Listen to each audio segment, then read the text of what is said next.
the Jets Lounge. I am Jets Chaos with my co-host, Nick Shine, the proud one. How you doing, buddy? What's up, man? Looking forward to the season. Looking forward to the new show, the new format. I'm excited. Everybody's waiting to hear what we're going to announce, and they're going to find out on this episode. They're going to find out. We're going to talk about the Bills. We're going to talk about the Jets. We're going to talk about the game. They're going to see exactly what this show's going to be like moving forward. Are you as excited as me? I want to know, how are the New York Jets going to defeat the Buffalo Bills? Will you tell me? I can't wait. I want to find out. I want to find out now. How are the New York Jets going to beat the Buffalo Bills? That was the smartest thing you just said based on everything we've talked about this week. I learned things about stuff. I know things. I drink water and I know things. So everybody that's here, we'll be back to talk about all those things right after this.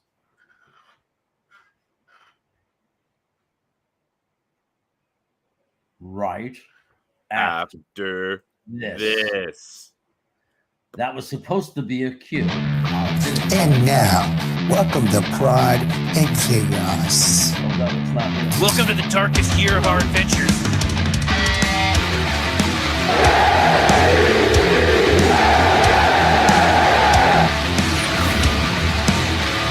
Oh, yeah!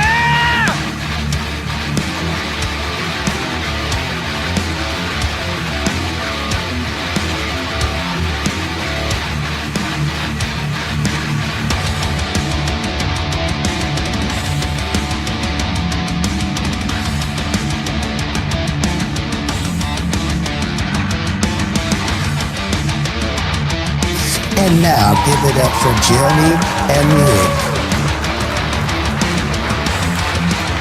Now you scared me. And as usual, Nick is wrong. Why are you the way that you are? God, I can't stand you. Let's go to eat a damn snack. Whoa, that was cool. And here we are. I hope you like that opening intro. And we now are in a segment of the show called the opening kick. And that is where we're going to do our opening greetings. We've already done part of it. You've seen the new intro. And now we're going to say hello to some people in the chat. Twisted, it's good to see you here. Glad you were the first one today. We got super member of the chat, the original OG, Snacks. And we got Tony Alexio. I'm sorry, I'm in a draft right now. So let me, I gotta make a pick right now. Go ahead. I'll say what's up to everybody. You're not appreciative of them anyway. You didn't want to talk to them. I know how you roll. We got Harlan here as always. What's up, Harlan? Thank you for supporting the show. Twisted's getting wild already, saying what's up to everybody. The man worried about his tight end's knee. Chiefs Live is back. What's up, buddy? Welcome. So, shout out before we get into the show, before we get a rhythm going. Producer JR from my show has been so gracious enough to join us on Wednesday nights here, put all the new designs together, put the new segments together, and do all the production work. The new logo that we got with Jeremy choking me, the opening video. We're very grateful to have JR join us. So shout out to JR. Show him some love in the chat. He's in the background. He likes to be behind the scenes. That's his passion. And should be a very good addition to the show. We hope you guys enjoy everything that we have coming forward. We're going to throw some segments around. We're going to have a show for you that's produced. We're going to have a show for you where we put the time in to figure out everything. We're going to have different segments. The segments that we're going to run through today, opening kickoff, where we welcome everyone, explain the new format. We're going to have a segment called Game Film, where we review the game from the week before. This week, we're going to review Hard Knocks. We have a Scout Team segment, where we take a look ahead at the opponent coming up the following week. Then we have a segment called The Turnover. It's if the Jets lose in the next game, what went wrong? What got exploited? Where could we be vulnerable? That's a very short segment because we don't see very much with that. Then here's where you guys control the show. We have a big segment called The Coach's Presser. That's where the chat, you get to control the show. You ask your questions. So As much as you guys love to ask questions early, we don't want it to get buried in the chat or lost. Save your questions, then we'll put them on the air in that segment. That's the biggest segment of the show because, as we always say, you guys control the show. You control what we do. You control what we talk about. So, little pun intended, that's your time to shine. Then at the end, we'll have the crystal ball. We'll give our predictions about what we see for the week ahead for the Jets. Stars of the game, final scores. And then at the end, we call taking a knee. The closing, upcoming shows, plugs for any guests that we have, free-for-all discussion, and any other games in the NFL that we're looking forward to. So let's get right into it. Let's do it. Let's hit the game film segment of the show here. Perfect timing with JR. Hard Knocks. We're going to review Hard Knocks. It just came to an end last night. Myself included, there was a very large portion of the fan base that didn't want Hard Knocks. No. I was wrong. I really, really enjoyed it. I was wrong. I'll admit that. I was actually sad that it was over. I was really sad as it closed. As we were getting into the final minutes, I said I had so much fun every Tuesday watching it with my wife. We had a really good time. And I am a huge fan of One Jets Drive. I think everyone knows this. I love the production that our team does, NFL team. The social media department doesn't have the biggest budget, right? They're not going to get the same budget that the NFL films, HBO production. They're not going to have that type of money.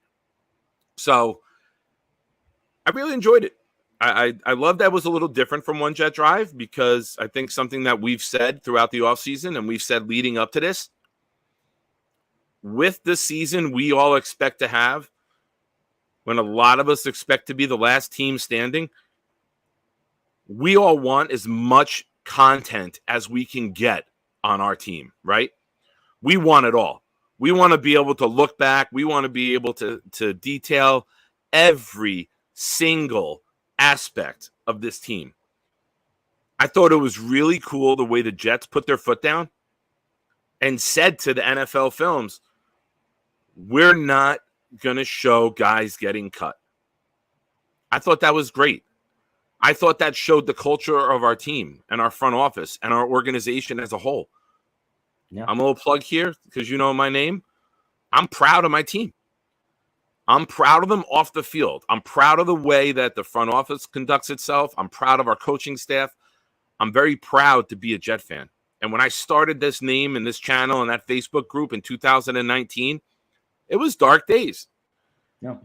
But with this team, I am the eternal optimist. I don't know why. Everyone always laughs at me, and I say all the time,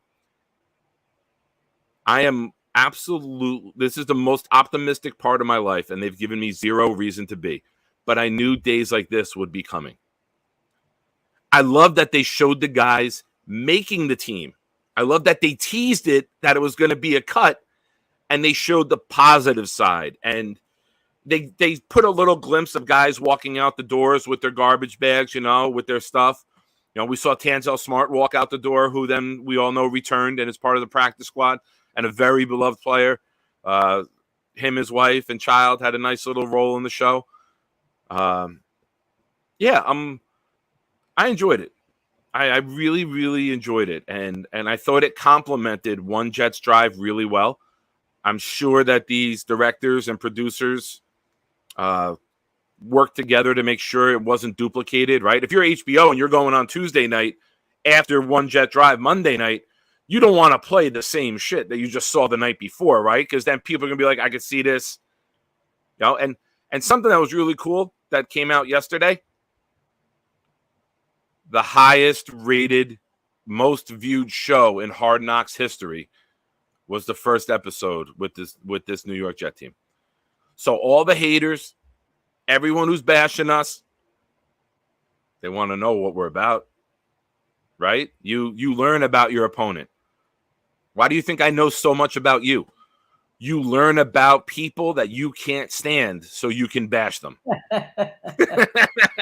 That's why I ask you, hey, pal, how's your day going? How are you, Jared? just so I can use it against you later on either social media or on the shows that we do together. Well, they always say keep your enemies close. You know, your friends close and your enemies closer. Absolutely. So I thought it was good. I thought it was really, really well done. And now the best part, we're not done. One Jet Drive continues in season. We had a bunch of shows last year. We win some big games. You're going to see them. They're going to have a lot of content. They're going to follow this team. This is nowadays the way the sports world is. You get The Last Dance with the Michael Jordan documentary with every team. These guys are in front of cameras every day. Adding a couple extra cameras from NFL Films was not going to be a distraction. These guys have cameras around them all day. Yeah. When didn't practice at the last show? Yeah. Twisted. No, I didn't notice that with Rodgers being winded. Also, we don't know what they did right before it. And I see another comment from Twisted. I want to thank Christopher Carl for coming over from Proud New York Jets fan. Joe Buddha. Knobcraft is here. Knob, don't let me forget 9:32 because you set 9:32 as a start of a draft time. Don't let me forget. James Mudrack is here. Solar Slim Gaming is JR producer. Show him some love in the chat, guys, please. It's a good time to be a Jet fan. And that's been the one thing that we keep coming back and saying, right? That it's awesome being a Jet fan right now. It's good stuff. It's really, really awesome. And we've been dragged through the mud. We've been pointed at. We've been laughed at. I think we could possibly be the last team standing and be the fan base laughing. The improv man is here. The improv man is excited. I love it. He's the middle brother? Oldest brother? Oldest. He's the oldest? I always forget. You're the baby? I'm the baby. So what I liked about the show, I want to talk about some things I liked. Yeah, go. I like that they messed with Xavier Gibson a little bit. Yeah, that was great. And it was great that they did that. I love what a human being Robert Saleh is. Like when they walked out of the room, when Brownlee walked out of the room, and it was so natural and so genuine and real when he said, "Yeah, he's a good kid." You know, what are you doing? When he said, "That's a good kid," and like it just shows the human side. Like our coach Robert Saleh, he's a real human being. He's not like Belichick. He's not one of these just grumpy, like snobby kind of like people that are not likable, that are not even real. I mean, you could relate to Robert Saleh like one of us. He's just a regular family person. He's a dad, family man, loves his job, loves his players. I mean, it's nice to have a coach you can like as a human being, don't you think? I've said from day one in his first press conference, he is as authentic and genuine as you've seen on a big stage. We're not Super Bowl heavy, winning team. He's the perfect guy for this job. He is the absolute perfect guy. My feelings and sentiment on the coach, which I think showed a lot, he wants to build you up. He wants to make you great. He wants to maximize who you are as a person and a talent. And notice the order that I would put that in. He cares about the man and the human being more than he cares about the player. You saw it when Corey Davis announcement that he made. Reach out to him, show him some love. He could have made it about the team. He could have. Another coach wouldn't have dressed it. Another coach would have shunned it. Another coach could have taken the stance of, he doesn't want us, we don't want him. That's not Robert Saleh. So it's a really, really awesome thing to have this man leading these men. And good character holds up in all types of situations and in all types of adversity. And the character of Robert Saleh is top-notch. It's first class. Now the team will back him up. The team will get him the wins, and then he will be talked about as one of the better head coaches in the league. But I don't know how anybody could have watched Hard Knocks. I don't care if you're the biggest Jet hater in the world. You hate people with bald heads like I do. But when you look at Robert Saleh, you have to be able to say, this guy's a great human being. Yeah. Even the worst human beings on Twitter would have to, they can't even say that, right? They can't even go after him and knock him because he's that good of a human being. Yeah, no, he's a great person. And also, I know what's going to happen when the Jets start winning. They're going to have a great year, and people are going to say, well, it's not Saleh, right? They got Aaron Rodgers. Look at the team they got. And what's funny about that is in 2021, when he took over the team, and it was a slashed roster that was a complete rebuild where they just totally massacred the team, and he basically started with all rookies and no roster at all. He was horrible. They criticized everything he did. He's a horrible coach. Why did we hire this guy? And then we build a roster, which, by the way, he's teaming with JD to do, because it's part of JD's drafting and process is considering what Saleh wants, like the type of player, the style of player, and most important, the character that fit the culture of the locker room. But no one's going to remember, right? There's going to be so many people who are just like, oh, it's the players. And that's going to be the biggest load of crap in the world, because the culture that Aaron Rodgers wanted to join was built by Robert Saleh. The defense that made him want to become a Jet, because, right, when he looked at the defense, was created by Robert Saleh. Like, so when they're winning, I don't want to hear anybody try to claim that he doesn't deserve every bit of kudos and credit that he's going to deserve.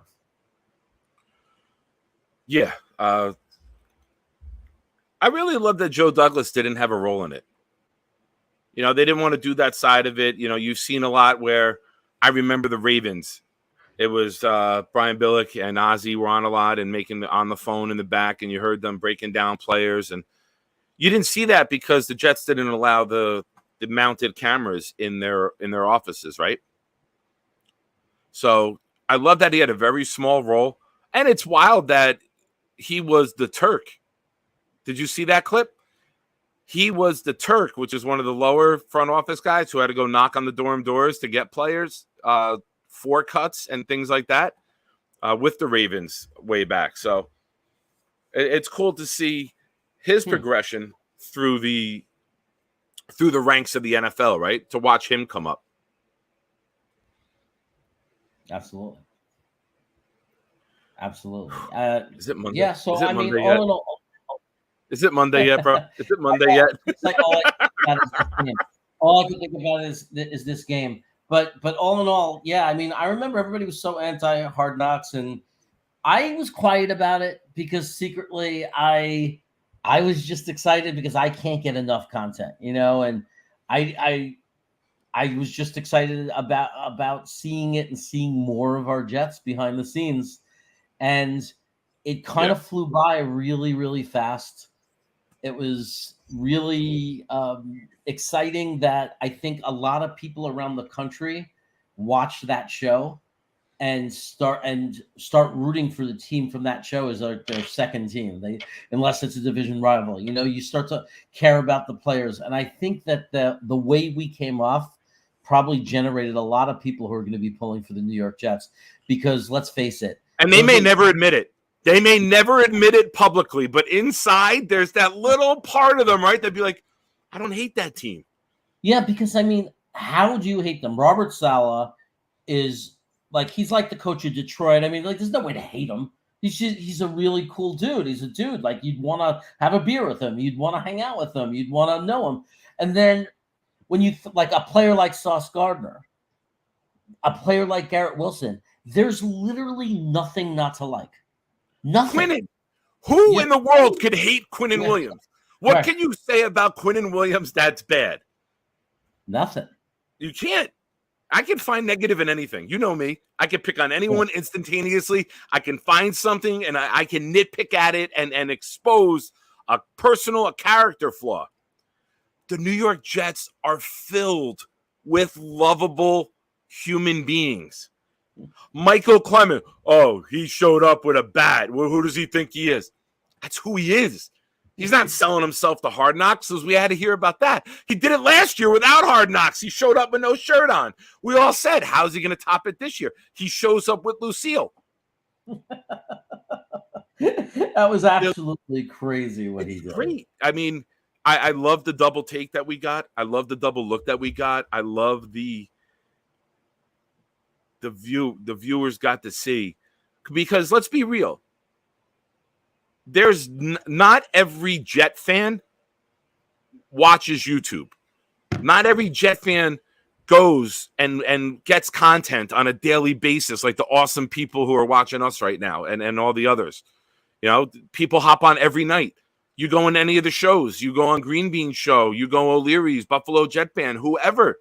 You see a lot of the same names, right? You have your regular guys that you know want their Jet content in any way that they can get it. And shout out to everybody who comes and gets it from us. Good job.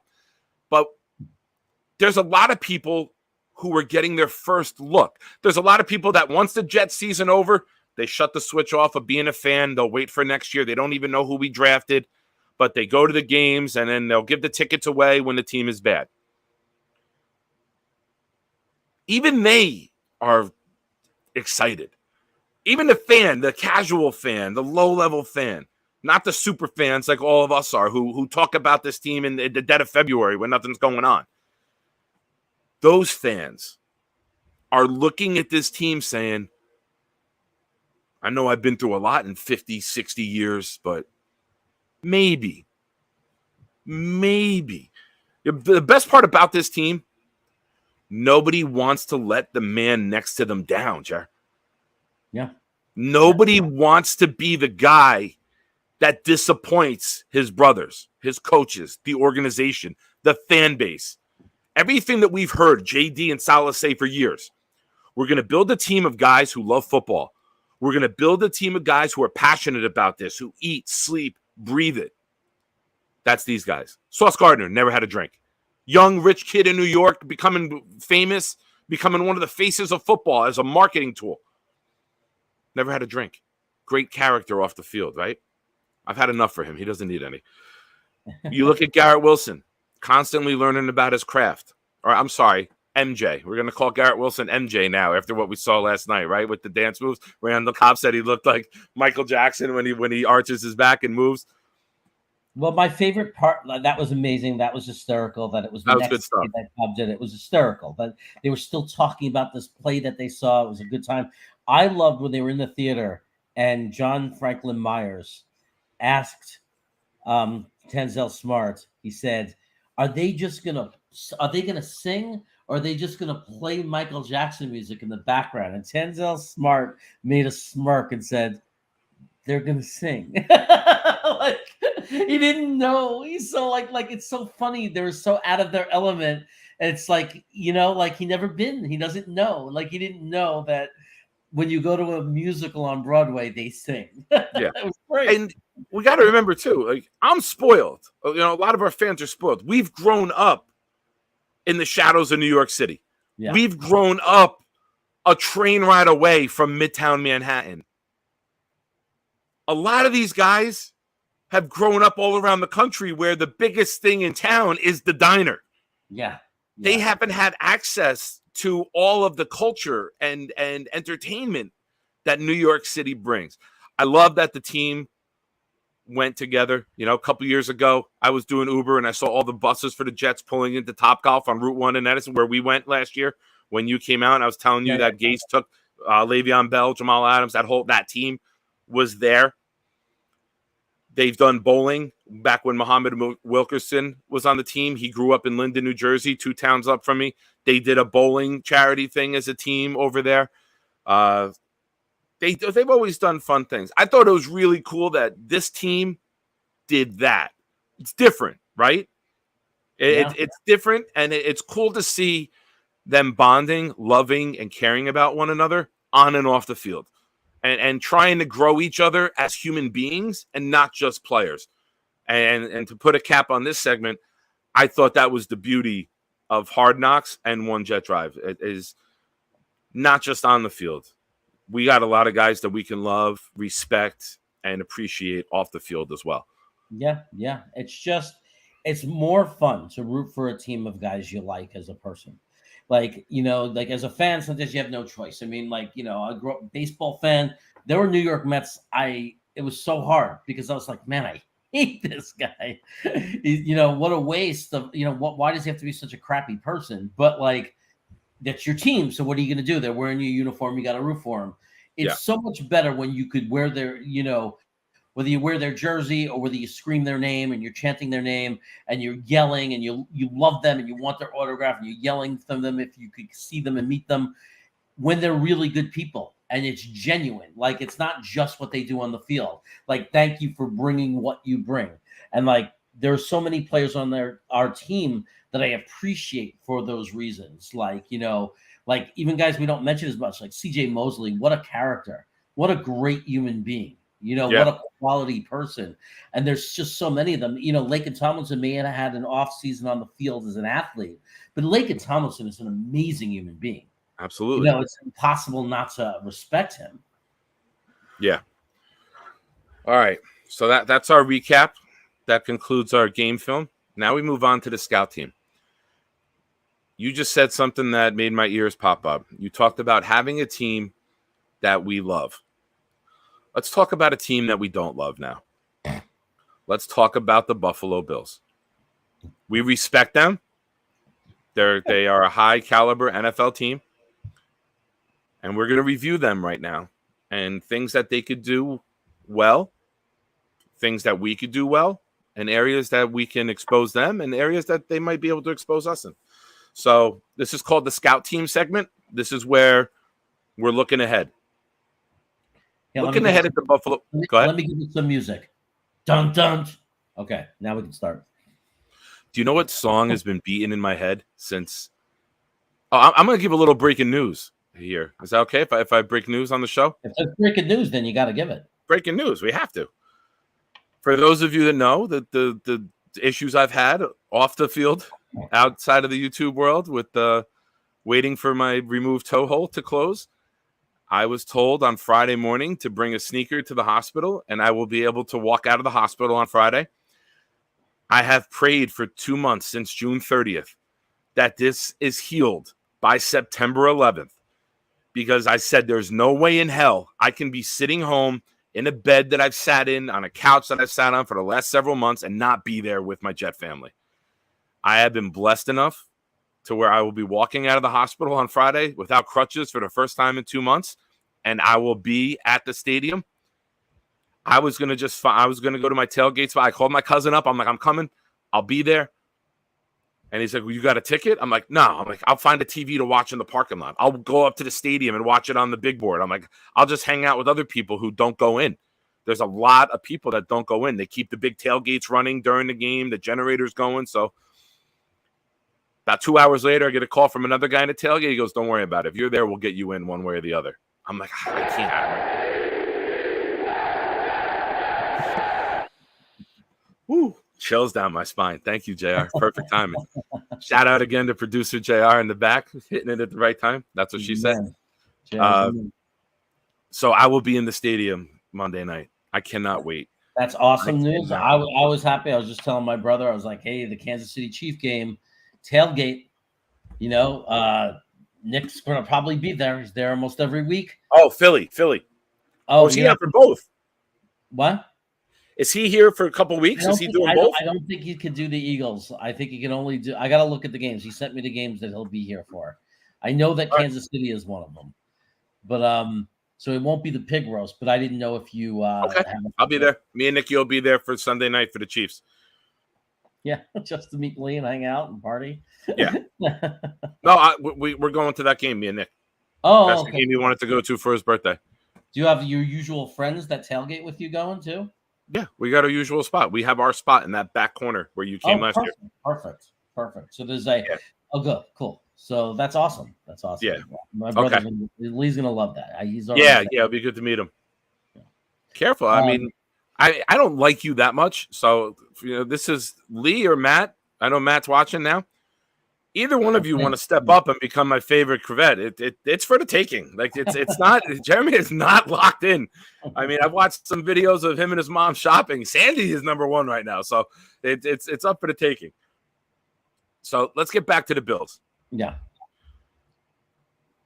When I look at the Buffalo Bills and their matchup against our defense, we'll start with their offense, right?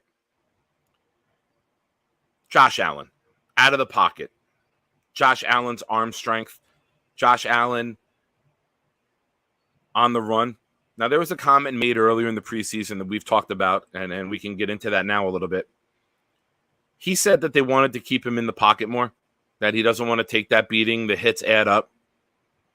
Well, I got a newsflash for you, Josh. Our pass rush is going to make sure you're not in the pocket very often. You want to stay in the pocket? You're going to be on the ground with the awesome retro jet logo at midfield. What I am worried about when I look at the Buffalo Bills, I'm worried about two tight end sets. We've covered at length for the last couple of years the trouble that we've had covering tight ends, right? Everyone talks about the Lions game last year with that tight end. I'm going to tell you right now, I think the tight ends in this game could be the stars. They could be the stars this time. I think Dalton Kincaid, the rookie, is going to be Travis Kelce 2.0, Hawkinson 2.0. I think Dalton Kincaid is going to be very good, very quick, and they still have Dawson Knox. If we can stop the tight ends, we should have our way with this team because they have Gabe Davis, they have Diggs. Diggs hit that one play against us last year on the opening drive and then didn't really do much in the other two games. Josh Allen did not play well against our defense. But if Buffalo has a good game, it's Josh Allen running the ball out of the pocket, I believe. Yeah, no, I think that that's why I love that was what I love about Jermaine Johnson, and that's what I love about JFM. Like, that's their specialty. Everybody's so obsessed with sacks, but really JFM and JJ, what's special about them is the way they seal the edge. I mean, it's so important, and they're the reason. A big part of the reason that Josh Allen struggled against us last year was our ability to seal the edge. But not all of our players do that. Some of them pursue the quarterback, and they're not great at that. They need to improve in that area. They will leave their spot. They'll leave that open, that lane, and we can't do that. But I got to tell you, the thing I'm the most concerned about is the Buffalo's defensive line. And I think that because Von Miller's out, people are really, really underestimating the Buffalo Bills defensive line. They have a lot of talent on that line. And I think Gregory Rousseau is just like Jermaine Johnson. He's a guy that's about to break out, and he's very dangerous. And we're going to have to worry about protecting and keeping Rodgers on his feet when we pass. And I think that the way we do it is the running game. We'll talk about that later, how we're going to do it. But if we can't establish that, I'm worried about the defensive line and our passing game, because the Buffalo Bills are really strong in that area. Yeah, they got Shaq Lawson. They got Kyle Williams in the middle. They got Star Latuieli. They got Jerry Hughes. Wait, is this now? No. I'm not saying Rousseau. That's the one. I'm looking. I hit Buffalo Bills D-line. This might be an old link on their page. Yeah, it might be. And their defense with their new coordinator, they're going to blitz more. Like, if you thought Milano was bad last year. Yeah. And let's not forget they lost Leslie Frazier. That's a big hit, right? Yeah. That's a very big hit. And one of the things that one of the things that I always say is that when you get a new coordinator, either with on either side of the ball, there's a feeling out process, right? You got to know who can do what. You got to know when the live bullets start flying. You got to know what your calls are. You're going to know what your checks are. You got to know who does things well. Yeah, that was definitely an old link. They got Ed Oliver in the middle, who's a monster. They got Floyd. They got Rousseau. They got D. Jones, who I just clicked, Daquan Jones. They got Jordan Phillips. They got AJ Espinosa, Shaq Lawson. They can throw bodies out there. They can do what we do. They can throw bodies out there. Yeah. But without Von Miller, That that hurts changes them. things. It changes things, right? Now you don't have that guy. You have to double.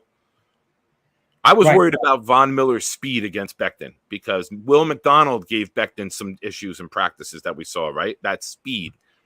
I would Yeah. rather Rousseau, who's got some power and he's 6'7" as well. I would love that matchup against Becton. I think that's more favorable for Becton, that bigger guy who might not get as low and dip under with the speed. Agreed. Becton is always going to win. Like we don't have to worry about Becton when it comes to power versus power. You know, like Yes. when that's not an issue. But you're right. The speed is concerning. The speed. Like, is he going to be able to handle the speed rushers consistently? I agree. Yeah. I think And we I'm just not- have to. I'm sorry. I was just going to say I'm more worried about the defensive line only because I'm worried about underestimation more than I am that if we'll see tough defensive lines, but like Von Miller is ours. But the reality is I'm just worried about them because I don't want to overlook it. Like, I don't think our coaching staff will. I'm just saying, I tell people, it's like, but wait a second, they're a talented defense. And they blitz, they're going to blitz, they're going to find ways to create havoc, and our offensive line is going to have to deliver for us. Yeah. And to the thing with the new coordinator also, we don't know what's coming. You know, Sean McDermott had an interview today. Boy Green, Paul shared it on Twitter, a little excerpt of it, saying that, you know, it's tough for us to get a grasp on what this team is going to do because of the fact that we don't really know what they're going to be. Yeah, the quarterback and the coordinator have been together before, but they've never been in this role with this team. And I think that speaks volumes. But it also, we could flip it. We don't know what this defensive coordinator is going to do, right? We don't know what they're going to throw at us. Is their blitz percentage going to go up? What's their go-to on third down? Are they sending a corner blind off the side? You know, it's kind of, we got to be able to adjust on the fly as well as they do. And it's going to be a game of adjustments. It's going to be a game of who throw your best punch and then who can counter punch better, right? I think when you're looking at the Jets offense against the Bills defense, we all know Aaron Rodgers will take what you give him. If you sit back in zone, Breece Hall, Dalvin Cook, and Michael Carter might combine for 12 catches, right? He will dump it off until you come up, and then he'll make you pay. And that's when you might see Wilson feast. If Wilson gets off to a slow start, which I don't think he will, but when they play zone, you got to make the linebackers come up, right?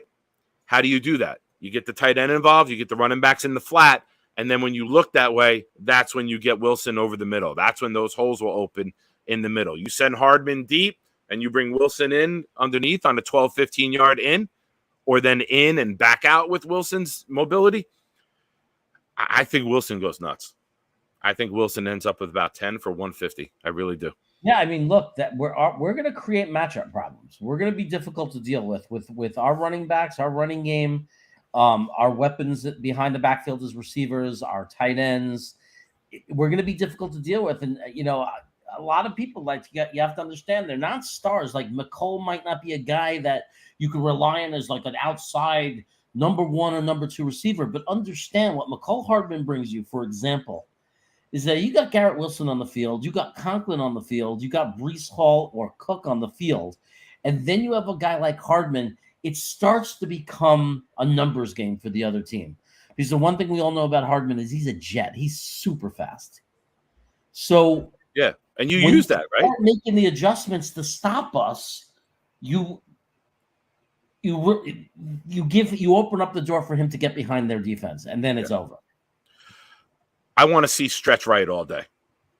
I want to see Uzomah at tight end with Becton at tackle, Vera Tucker, Uzama comes down on the end, and now either Becton, AVT, or both kick out. And now you got those two monsters in the run game with Vera Tucker coming around to seal the middle linebacker and Becton going out towards a cornerback or a safety. Jets win this game. The Jets ran for more than 135 yards. Because if we're running for 135, we're going to now feast in the play action. And I don't know if you guys are aware of this. You are. I'm not insulting you. I'm being sarcastic. Aaron Rodgers is a bad motherfucker with play action. You get that run game going early, Jer, and now you mix in play action. Now you mix in Garrett Wilson doing double moves downfield. Now you mix in Hyde not possibly playing at safety. No knock on Damar Hamlin. We all know what happened with Damar Hamlin. I'm happy that he was able to survive that. But that's a massive drop-off as a talent, and I'm going to exploit that, and I'm going to go at that. Yeah, he's not a great player. You don't get any sympathy points for what happened. You're playing on the football field, and you're the backup safety. We're going to go at you. Of course, we're going to go at you. I want to thank TFF for the super chat. He says, "Thank you, guys. Thank you. We appreciate you being here. We appreciate it. And this is a sign that you're enjoying the show. I'm really glad that you are." Yeah. We hope you guys enjoy the new format. For those of you that weren't here in the beginning, I'm going to recap it real quick before we move on to the next segment. We still got a few more minutes. What we're doing on the show now, we're going to have different segments. We're going to have the opening kick where we started off. We're going to have film room. Film room is where we review the game from the week before. Right now, we're on the scout team where we look ahead at the opponent. After that, we're going to do scout team. Then we're going to do the turnover. The turnover is, turnovers are bad, right? If the Jets don't succeed this week, what gets exploited, what gets exposed? Then after that, we kick it to you guys. That's your time to shine. That's where you guys control the show. We've seen all your comments coming in. We're going to do 40 minutes of the coach's presser. That's you guys asking questions. Get your questions ready. That'll start at 9 o'clock.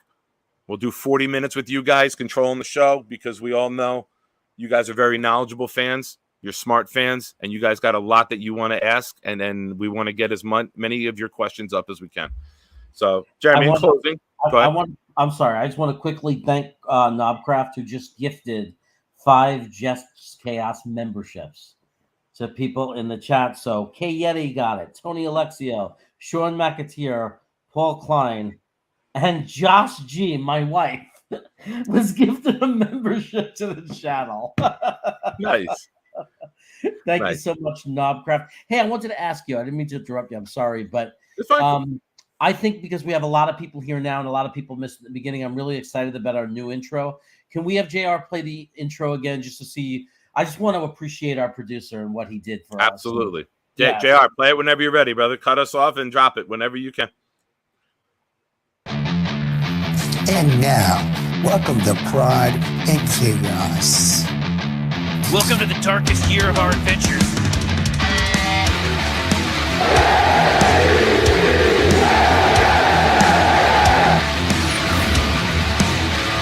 Oh, yeah!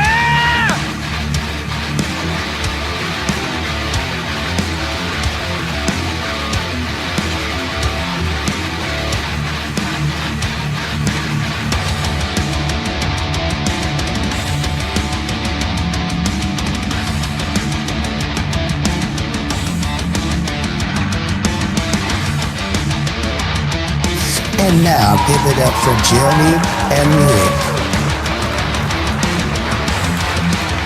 Now you scared me. And as usual, Nick is wrong. Why are you the way that you are? God, I can't stand you. Let's go to eat a damn snack. Whoa, that was cool. I just love it. That pumps me up, man. I mean, that pumps me up when they show 74 and that coming out of that tunnel. I'm like, that's such fire, man. Yeah, that's very good, JR. Thank you so much, guys. Show JR some love. Good stuff, man. I love the logo in the top corner. I had an idea of like we were coming up with a logo idea for our show, and you guys who know us and you guys who watch us, you know that we're friends, but we also have a very fun dynamic of where we pick on each other and tease each other a lot. And I was like, what if we did like something like Bart Simpson getting choked by Homer? and we like superimposed our heads onto it. So in the top right, that's what you see. Jeremy, who also has the hairline, facial structure of Homer Simpson, and me being the loudmouth, wise ass troublemaker of Bart. So I thought it was perfect. And if you know what the photo of them, the image of them actually looks like, it's dead on with the two of us. So JR, thank you for making that vision come to life, man. Good stuff. Sean McAteer, I don't know what you should do about tight ends, but I will say this. I mean, you got Conklin, so that's good. But I will say when it comes to Breece Hall or Dalvin Cook, if I had both of them in the early season, first game, I go with Breece Hall because Cook has had literally 2 weeks of practice, doesn't know our offense, and Breece Hall looks great. So, and then you start to decide which one you go with. But I would start the first game with Breece Hall. Just had to say that. What do you think, Nick? Well, Sean, I'm going to tell you, I have a league that me and my buddy have a team together, and we just drafted Sunday night and Monday night. And for those of you that know the old Saturday Night Live, our team name is the Ambiguously Gay Duo, and our team picture is the one guy riding on top of the other as he's flying like Superman. And we drafted Kelsey. I gave him who he wanted in the first round, and we drafted Kelsey. And then I begged for Conklin at the end. It's a deep league with 18 rounds, and we drafted Conklin late. And I said to him, I'm like, we'll be okay with Conklin. We'll be okay this week. And Kelsey's still questionable. Kelsey's not ruled out yet, so I wouldn't stress it too much. But I would go with Hall, because if Breece Hall is playing, that means Breece Hall can do everything that Breece Hall does. Yeah. Hey, what's up? That's my boy Mel over at the IOW Sports Network. We got our NFL preview coming on at 4:00 tomorrow when you're done. Check us out. Go subscribe over there. All right. Let's get into the turnover. Yes. The turnover segment is a segment that we thought of that we don't want to be homers. There's a lot of that out there in the universe where people just pump their own team. I got the last pick. Oh, the draft order release knob. All right, I'll take 14. I'll get 14 and 15. I'll take that. It's not such a bad spot. No, it's a 14-man league. It's a long way to wait. But at least when I'm doing the show, it's good. I can pick, bang, bang, and then I don't have to worry about it for 30 picks before it comes back to me. Exactly. So the turnover segment is us discussing if the Jets are not able to succeed, how do we envision them getting exploited? Now we're going to put our opponent hat on. I'm a coach, so I'm going to look at the Jets, and we're going to go over what could get exposed. First thing that comes to mind is a thought that we've all had, right? It's the tight ends. I said that earlier a little bit. I teased that a little bit with Knox and Kincaid. I think Kincaid is going to explode, and by the year's end, next to Diggs, he's going to have the second most amount of targets on this team. On the other side of the ball, offensive line chemistry. If there's anything that I'm concerned about, it's the chemistry of the offensive line. They're all veterans. We don't have a rookie starting. So they're all guys who should be able to pick things up, should be able to communicate well. Tomlinson and Brown were next to each other for the majority of last year. McGovern. We all saw Vera Tucker play very well. Becton and Vera Tucker practiced on the right last year, but never got actual game time on the right together. That's an area that I think could get exploited, especially we don't know what this new defensive coordinator for Buffalo has up their sleeve, or the play caller, right? If it's McDermott. Well, we know what he's done in the past, but he hasn't done it with this team. How are they going to mask missing Von Miller? Their defense looked completely different last year when Von Miller went out, and you have two options. You could try to cover everybody, or you could try to get after the quarterback. Now, on the flip side of that, I look at it this way. Aaron Rodgers is a very, very smart man. Aaron Rodgers led the league last year in passes behind the line of scrimmage. If you're going to sit and play zone, which usually means you're 7 to 10 yards off the line as a cornerback, we're going to get the ball out quick. we're going to be able to counter that. But if they take that away, how's this line going to hold up? Everyone had issues. Tomlinson missed some time with a shin, right, Jer? McGovern and Tittman, we weren't sure if McGovern was going to start. Vera Tucker coming back. Becton, obviously, with injuries. Brown just got cleared 10 days ago. There's some questions.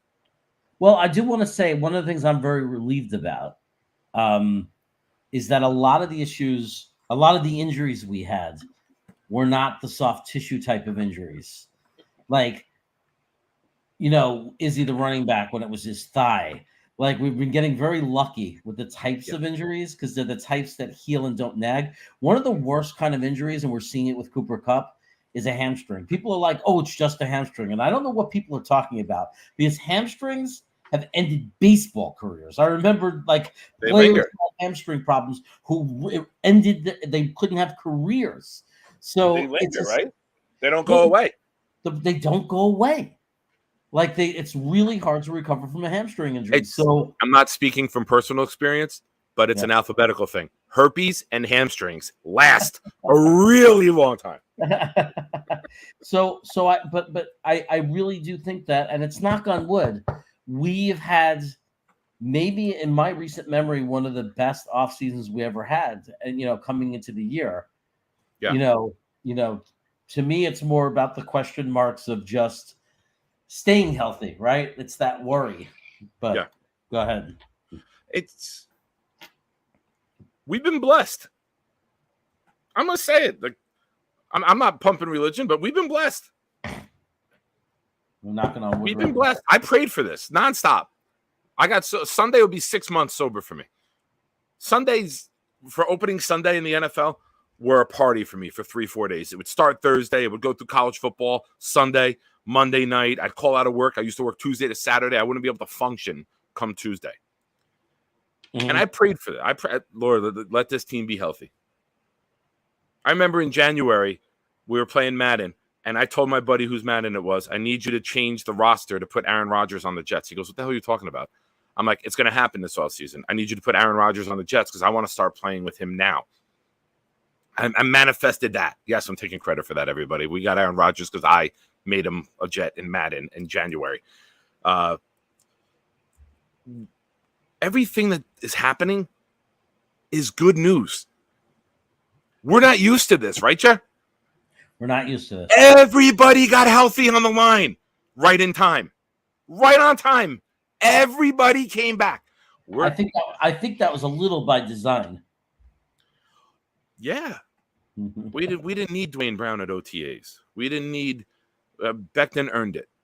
When you look at the line as a whole, we said this when we started doing the practice shows when camp opened up in mid to late July. What did we say? We don't need them healthy July 28th. We need them healthy September 11th.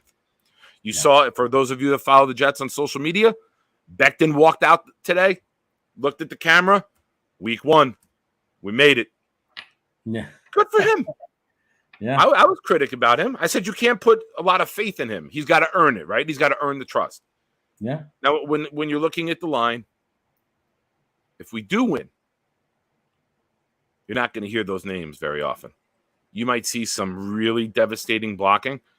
But if this line, all right, I know we're not doing the predictions till later, but I'm going to make a bold statement right now. Yeah. Our offensive line will finish in the top 10 in the NFL.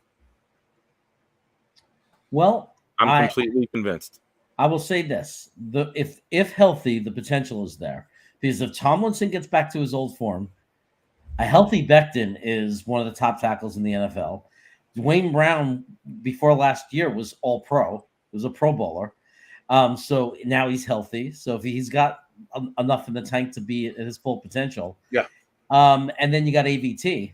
And then you got a choice of 2 centers. If McGovern's not good enough, he's got this guy right behind him. Yeah. Top 10, people could argue till they drop. But the reality is what we definitely have is easily potentially the best offensive line in our division. Because I think every team has question marks in their offensive line in our division. And if our offensive line stays healthy, I think we got the best offensive line in our division, and that could be the difference. Yeah. All right. I'll add something else. If we fail to win this game, the stat line will read 12 targets to Wilson, and then the next wide receiver, a couple of them might only have 2 targets. We're not spreading the ball around. The other guys aren't doing their part. I think that's a possibility. That if we were to lose the game, it's they took away everyone else and basically said, we're going to take away everything else and make you either try to force feed the ball to one guy. That's how I would attack the Jets. Yeah.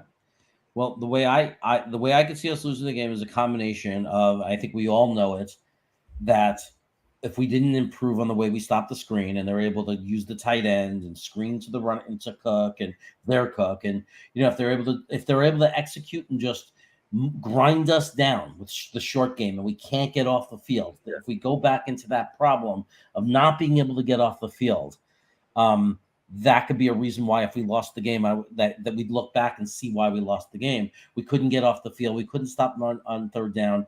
And then the other thing is the name of the segment.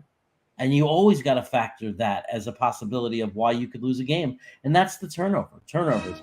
We're a young team. We've got a lot of young players. We got a lot of young players. So, and Dalvin Cook's had fumble issues throughout his career. I think he's got 19 in like the last 4 years. I don't know if they were lost, but just fumbles. Yeah. Turnovers are a fear, for any team. So that's more of an obvious one, but it's worth saying. It's like, that's something that we can't control. We got a young punt returner in Xavier Gibson. I love him, and I think he could be a great football player, but he makes me nervous when he fields it because he's young. And it's a big stage for a young guy, an undrafted free agent that suddenly finds himself on the stage of, MetLife Stadium, fielding punts. It's scary. I saw a comment. We're almost going to get to the at 9:00. We're going to start the coaches presser, but I saw a comment here from Josh Allen is the next Elway. Good luck, Jets fans. I've always been a Rodgers fan. Going to be a very tough old school AFC East slobberknocker. If the Bills don't make it, I'll root for the Jets. Respect from a Bills fan, and respect to you for that comment. Respect for you for coming in the show of the enemy. And a lot of people do it, and they troll, they sling mud at the walls, and then they leave, right? But respect to you for coming in, man. We appreciate you popping in, and good luck Monday night. May the best team win. It's a long season. We all know that it doesn't make or break your season week 1, but it's something we've all been looking forward to for months. And I wish you guys a healthy season, and may the best team win. Yeah, good luck. Let it be decided by our players and not injuries or any of that kind of crap, And I love it when football fans could act like human beings. We could be civil to each other. You know what I mean? We've seen teams from other fans come in and just try to instigate, get everybody riled up, and then they leave and they go watch Lifetime or whatever whatever they watch. But and it's not like he's a Patriots fan. Let's be real. The Buffalo Bills fans, as long as we're not playing them, they're lovable. Oh yeah. They do. The Bills Mafia does the fundraiser stuff. Watching them put people through a table. You saw the video of me last year. I was walking through the parking lot for the Jet Bill game, and I offered to put an old woman through a table. I was like, I just want you to feel at home here in our parking lot. She's like 70. I was like, I'll put you through the table. I want you to feel comfortable here with us. Like, don't you touch me. But thanks for stopping in, man. That was cool. Yeah. So look, those I don't see the Jets losing. I don't see the Jets losing, but just to recap, Buffalo Bills tight ends, Josh Allen running the ball, our offensive line holding up, and lack of production from other people at wide receiver besides Garrett Wilson. I think Conklin has a nice day. I think Conklin at the end of the year is our number 2 guy in targets. Don't forget, he had 58 catches last year with the worst quarterback play in the league. Newsflash: Aaron Rodgers loves his tight ends. So expect a nice season from Conklin. I think the running game will be okay. But let's get into it. This is your time to shine, everybody. This is the coach's presser, and it looks like us. You know, you're the bald-headed guy squinting all the time, and I've got the gray beard, and I'm the defensive fireball. Great job, JR. I don't know if you planned that, but I just twisted that nicely. So Guys, this is the segment where we want to get to your questions. yes, Just so you know. give us your questions, and we'll go through them. We'll have some time, Phil, if you guys need. I know you guys have asked a bunch. If you don't mind, retype it, send it to us now, and this is the fun part. This is where we never know where it's going to go. This is on the fly. Yeah, that really does look like us on the bottom. You got to spend a little bit more time outside. You got to work on that tan a little bit, and I can't see you running that many stairs. Oh, I like this one. It's a statement, but I really like this. I agree with this, Super Leroy. I saw earlier that you grew up in Edison. I grew up in Woodbridge. I grew up in Island off of Wood Avenue, right next to Edison. So I saw that comment earlier, and I didn't get to it. I was on a little bit of a rant. I agree. With Hardman and Gibson, these are guys that we can just throw little bubbles to. We can get them the ball and jet sweeps, little shuffle passes, and just get the ball in their hands and let them create. I'm not saying he's going to have the same career, the same talent, but when I look at Gibson, I see a Santana Moss type. He's not the biggest. He's very elusive. Punt returner. He can affect the game there too, right? Like Santana did many times.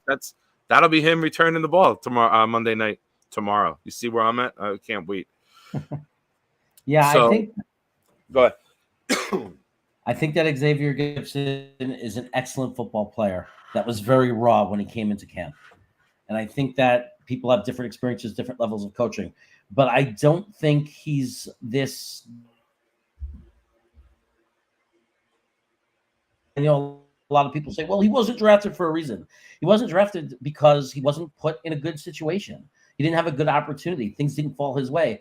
But you see when he runs with the ball that he's dynamic. He's electric.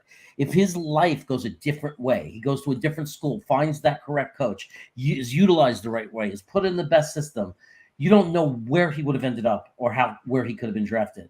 Now, I'm not sitting here saying he has the ceiling, just like Nick, of like where he's going to be Santana Moss. But I see athleticism and I see talent in him that if he keeps this mentality of growth and fighting to get better every day. I mean, we as fans have seen it. We saw what Bryce Huff was able to do. No one believed it until he did it. And now what he is. And we saw Wayne Corbett do it. He was in the intro of this show. Remember, Wayne Corbett was once the 13th wide receiver on the roster. No one believed he had a chance in camp to make the team. Moving on up. Right. So now if Xavier Gibson became our slot receiver one day and was good, like a good slot receiver one day, what an amazing story that is. He doesn't have to be a superstar. An undrafted free agent who works his way up and one day becomes the slot receiver. So I'm very excited about him just because I could see the talent. The talent is there for him to be a very good player. Yeah, I think it'll be nice. I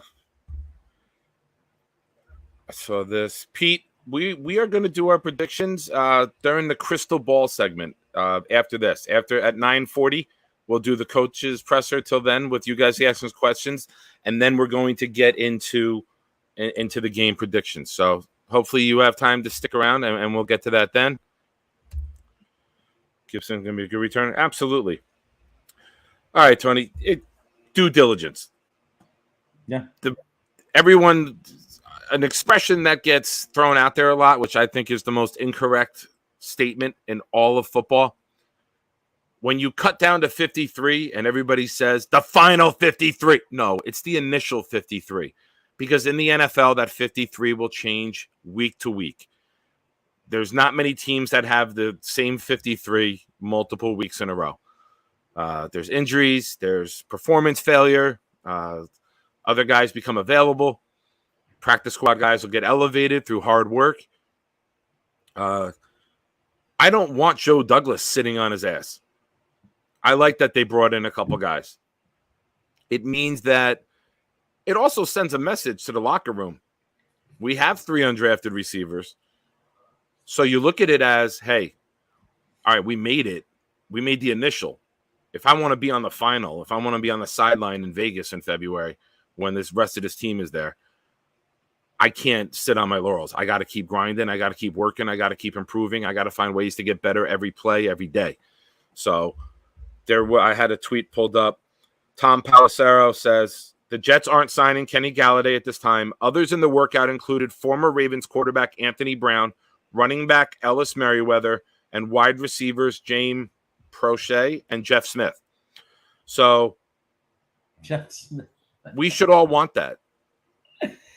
Of course, I want them working out everybody that's available to come work out. There's that. That's like, to me, not doing that is lazy. Like, yes. I'm going to look at all these different guys. If there's anyone, I mean, that guy, Galloway, he was once good for Detroit. I don't know what happened to him for the Giants. I don't know that it changes scenery. Maybe he got humbled. Maybe an attitude change. Who knows? Who knows? But it doesn't hurt to bring him in and try him out. 100%. The minute you stop trying to get better as an organization, as a team, is the minute other teams pass you by. Right. That's all that comes down to. If you're not growing, you're dying. Exactly. So that's why, Tony. It's this team, every chance they get, they're going to look to improve the football team.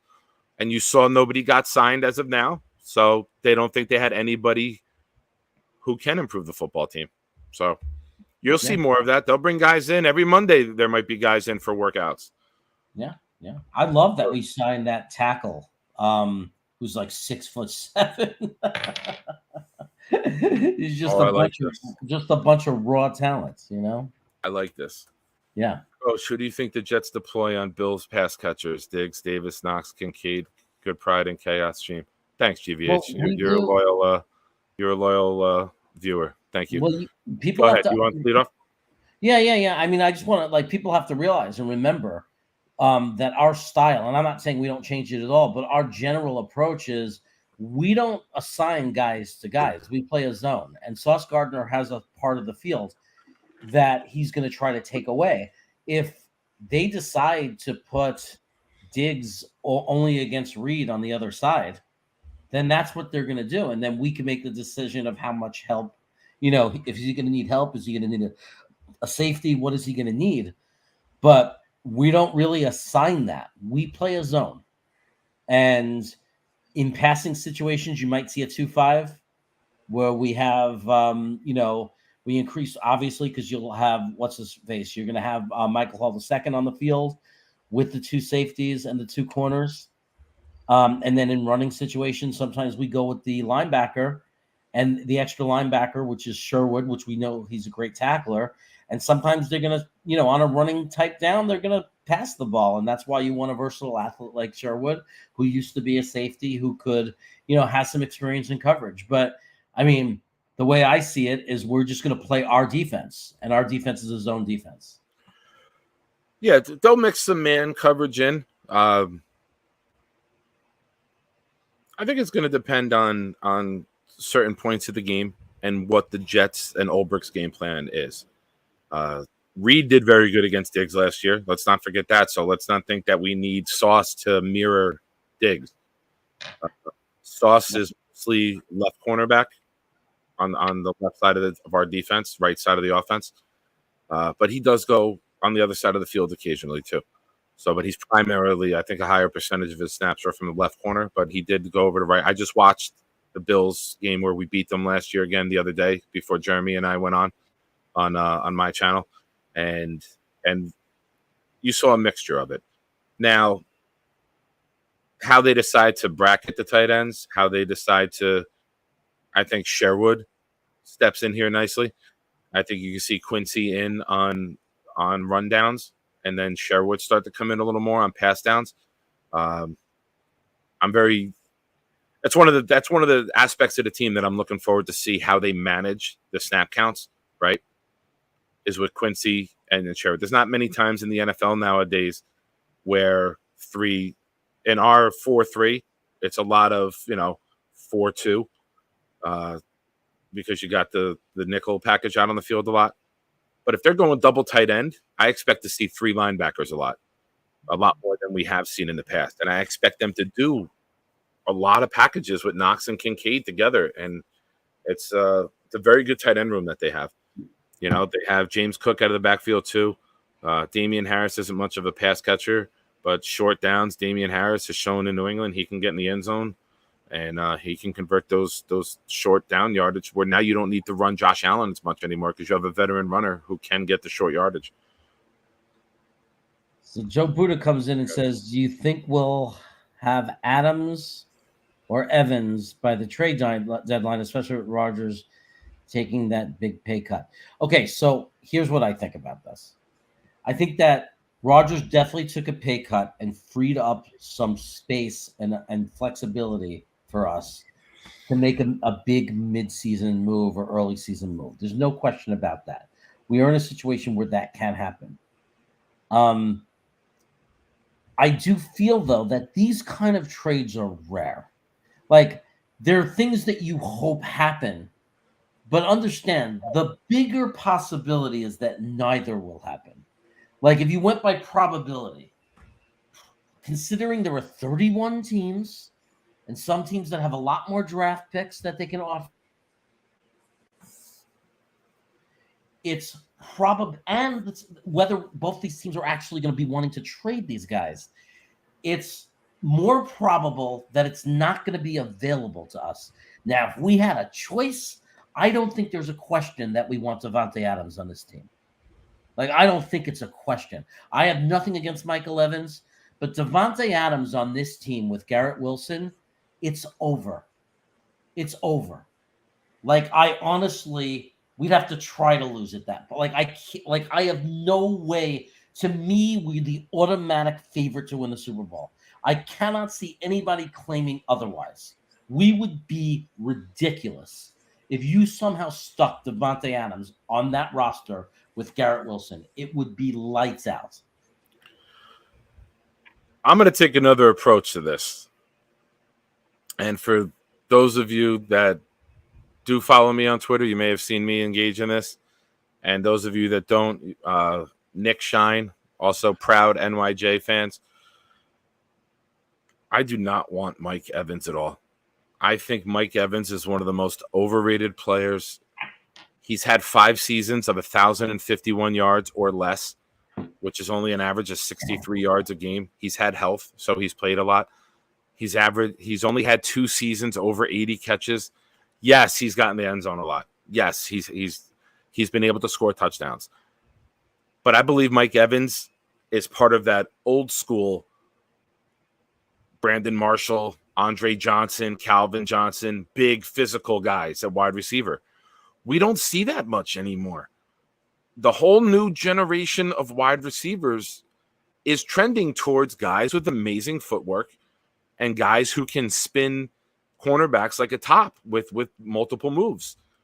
Now, don't get me wrong. If we get Mike Evans, obviously I will root for him. Obviously, I would want him to succeed. I just don't think his style of play is a very good fit because we already have one big 6'5" guy in Lazard. And I'm not saying Lazard is better than Evans, but I just don't want to have all of those big receivers. I'd rather have speedier guys who can get the ball. I'm not saying Gibson is better than Evans. Please don't anybody take it like this. But I'm going to say I would rather – we saw it in the preseason. Rodgers even pointed it out.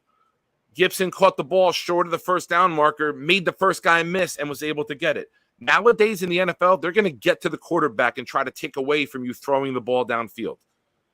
You got to be able to catch the ball, stop, take an angle, and maybe get those extra 2-3 yards. I don't see that as Mike Evans. I would 1,000,000 to 1 Davante Adams over Mike Evans. I think everyone would agree with that they would want Davante.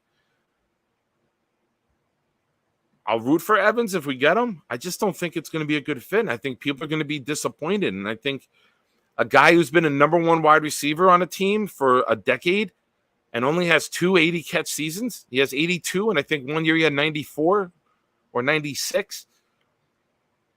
I don't know. I just think it's a bad fit. I think it's almost too much of getting into Madden and just trying to add fans thinking we could just add anybody and it'll work. But that's my take. I could be wrong. No, I mean the numbers don't lie. I mean Mike Evans had Tom Brady. It's not like he was in a situation where he couldn't excel and do well. So that's why I said there's no question it's Davante Adams. I mean, Michael Evans to me would be a good replacement for Corey Davis. He's a solid number 2. You give us an end zone threat, we'd be a better team with him. I don't know how much I'd be ready to pay for him, but like Davante Adams is we become the best wide receivers tandem in the NFL or in the top 3. We're right there with Miami and we're right there with Cincinnati. I mean, we're literally right there on top of the NFL. If we were to somehow land Davante Adams, I mean, we're number 1.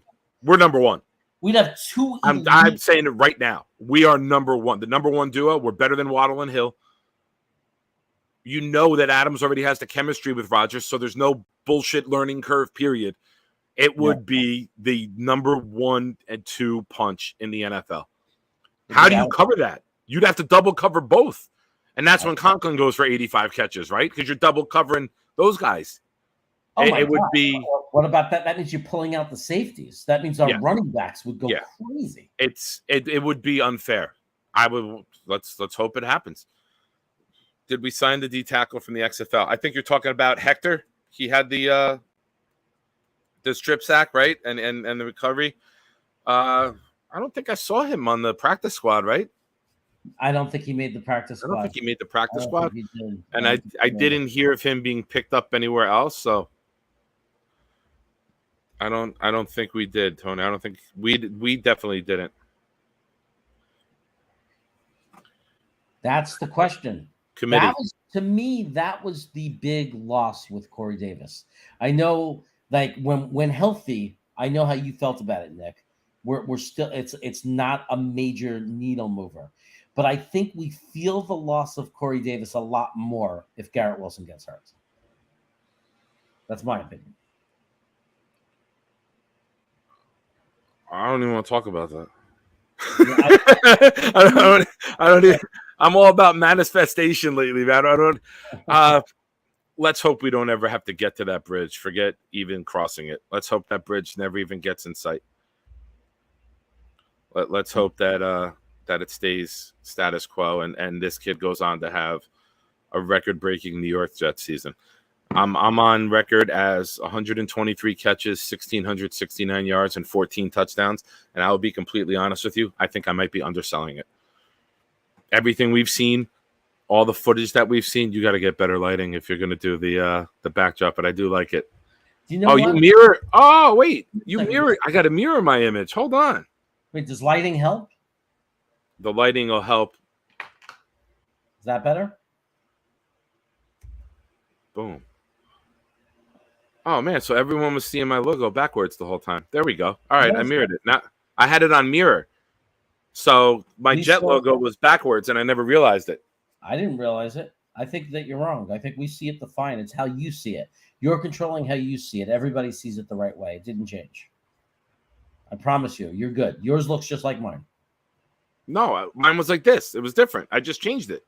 You see it that way, but everybody else sees it the right way. I promise you. You're only adjusting it for how you see it. I'm telling you. Right. I promise. Right. Everybody in the chat would have told you, hey, it's backwards. Like everyone, ask the stream. They'll tell you. They'll confirm. Okay. Your logo has been correct the whole show. So it's just, okay. All right. Yeah. There was another question. I'm looking. All right, here we go. Tigo's got one. What's up, Tigo? Congratulations to Tigo on baby number 2 being born the other day. Thank you for growing Jet Nation, Tigo. We expect 9 more so you can have your own football team out in the yard. So get back to work as soon as wifey's up for it, brother. Right now, today, I'll take McLaurin. I'm just ahead. I will take McLaurin. I wouldn't even consider Mike Evans in today's Really? NFL.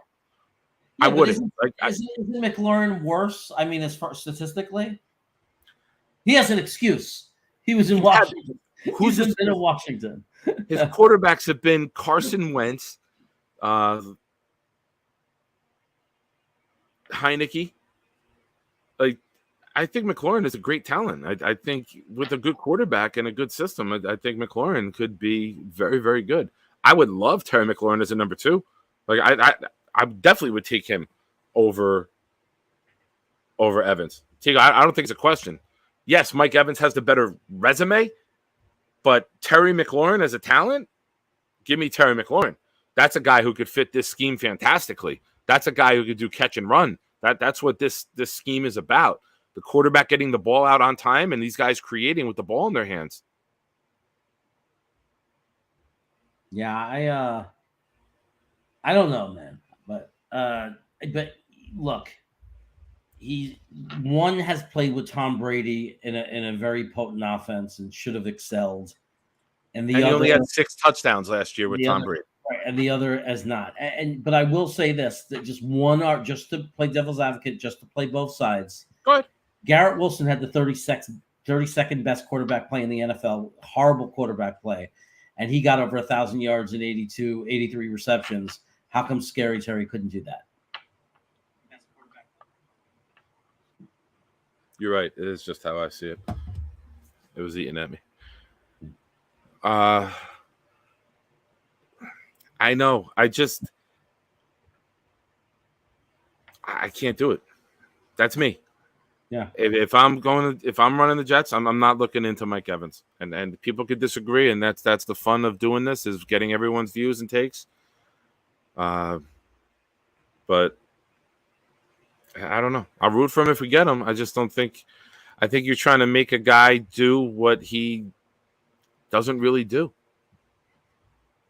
By the way, I just wanted to say, did you see that Moreland was cut today?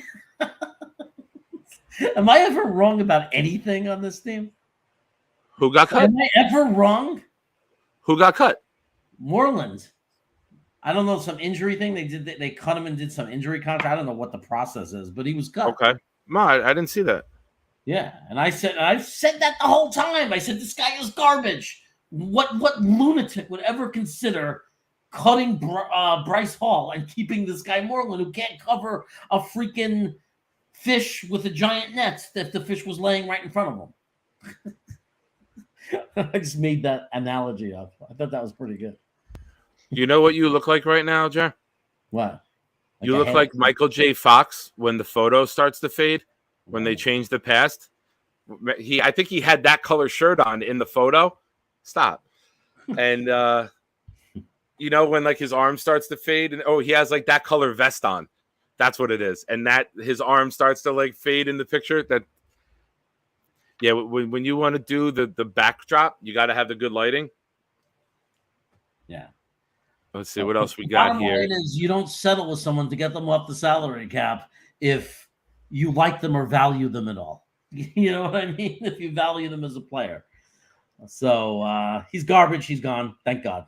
Worst player on the Jets in preseason. The worst. The worst. Every play against us, every big passing play, it was Moreland. It was like, I watched it. It was like every play, the guy can't cover anything. He's so bad. At least Bryce Hall played a season for us and wasn't a joke. This guy's a joke. He can't cover anything. It's ridiculous. He can't cover his own cut with a Band-Aid. He's the worst player. That's why he sucks. That's why we were able to get him, because he sucks. No other team wanted him. Yeah, but Tigo, we're not getting Mike Evans from 6, 7, 8, 9 years ago. We're getting Mike Evans now. He only had 6 touchdowns last year with Tom Brady.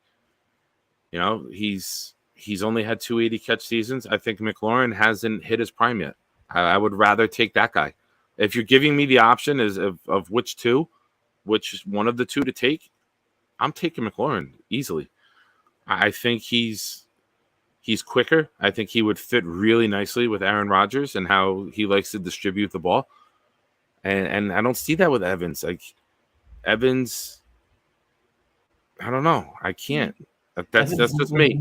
I understand people might like Evans. I think people think that you're getting Evans, who is getting 14 touchdowns and 1,400 yards, but 5 seasons with 1,051 yards or less, like he's barely getting there because he's had health. You play 16 games and you get 1,025 yards. You basically got 62 yards a game. I don't know. I'd rather have a guy who has explosion. 4 years ago, Mike Evans, no brainer. Today, nah, not my style. Not for me. I mean, the problem with Evans, I think, in my opinion, is just what would we give up for him? Like, if we gave up a lot for him, that would feel kind of crazy, because I feel like sometimes you get a feeling that the best days are behind someone. And I feel like the best days and it's not about age. I mean, you could have a guy that's the same age. You could have 2 guys the same age and have a different feeling about them. Like one guy, you could feel his best days are not gone yet. He has more left, versus another guy where you just get the feeling where he's never going to be better than what you just saw. Yeah. And I don't see Evans that way. I see Evans that his best days are past. He's never going to be, it doesn't matter where he goes. He's never going to be like, he might be a good end zone threat or something. He might be, he might be a good role player. He might fill a role. I mean, if Garrett Wilson got hurt, and I mean, I take Evans over no one. I mean, it wouldn't, like, I still think I would take Evans over no one if we didn't have to give up a lot for him, because it's still good, better. It improves our depth and it gives us another target. But the reality is, Davante Adams, I feel a lot more confident that Davante Adams still has great years left. Yeah. He's still in that prime. Yeah. He's still going.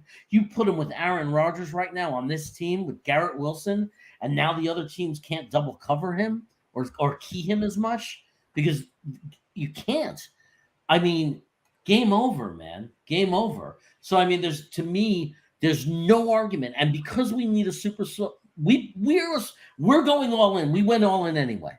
So whatever we would have to trade or give up, like, a draft capital, the money, and how it's going to cause problems later, who cares?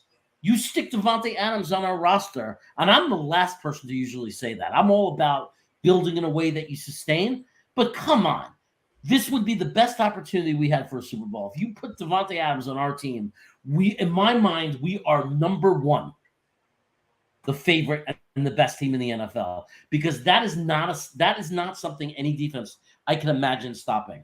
Davante Adams, Garrett Wilson, Breece Hall, Dalvin Cook. Give me a break. It's over. Comment of the night right here from Cuca. Okay. Oh, well, it moved. Sorry. Where did it go? More comments keep popping in. Evans called Q fat. Screw that guy. Argument 1. Evans is a no-go. He called Q fat. Very good. It's like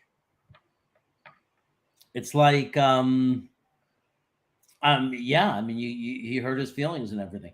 And remember, going back to that wide receiver, we started this conversation out saying it's much more likely none of these guys are coming to the Jets. It's much more likely that they're going to stay with their team. It's better than 50% they're staying with their team. It almost always is. And if they get traded, or if something happens where they're moved, there's 31 teams. We're not the only team in the NFL. Although Davante Adams would certainly, if he was in a situation where he was leaving,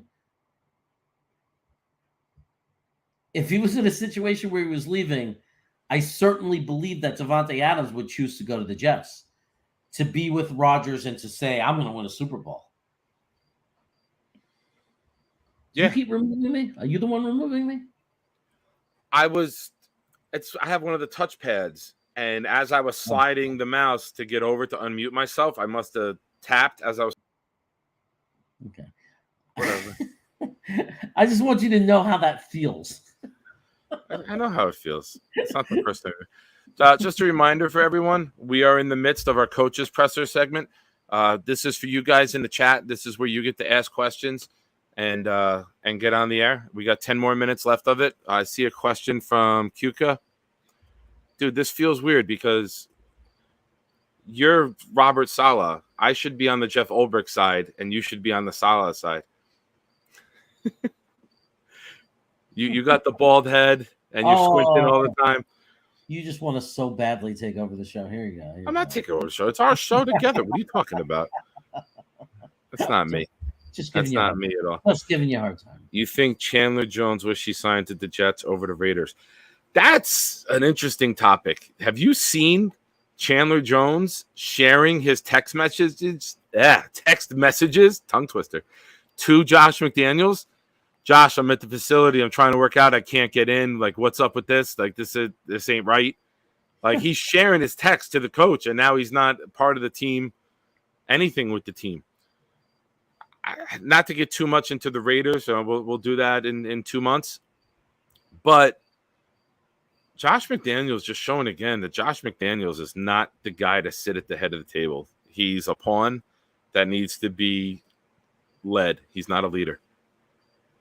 And I think anyone who is at the Raiders, I think Devontae Adams has signer's remorse.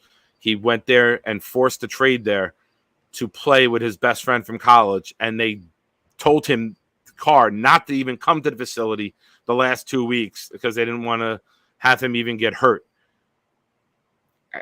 I don't know. I don't know how you sign that guy. I think that nobody would admit. Nobody admits that, oh, I wish I would have done this. Very rarely do people admit that kind of thing. But I think there's a lot of players in the NFL right now that wish they were on the New York Jets.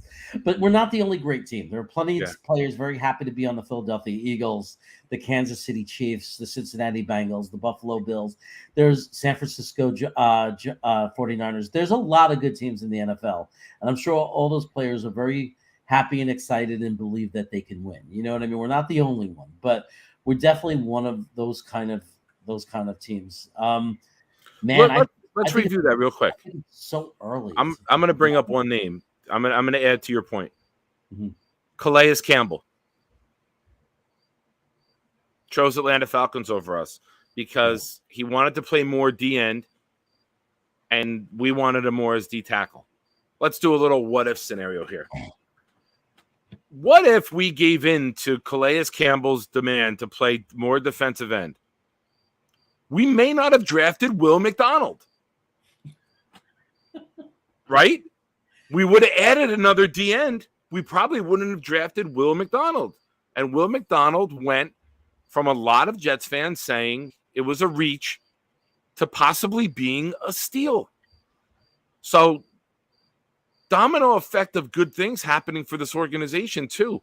People who didn't choose us worked out to be better.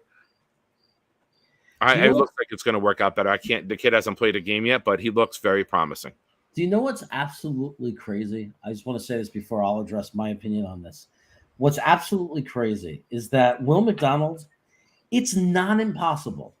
I don't agree with it, but some people that I really respect think it's going to happen. I'm having a hard time believing it, but I can't call them crazy. That's what I'm saying, even though it's crazy to say out loud. It's possible that Will McDonald doesn't dress week 1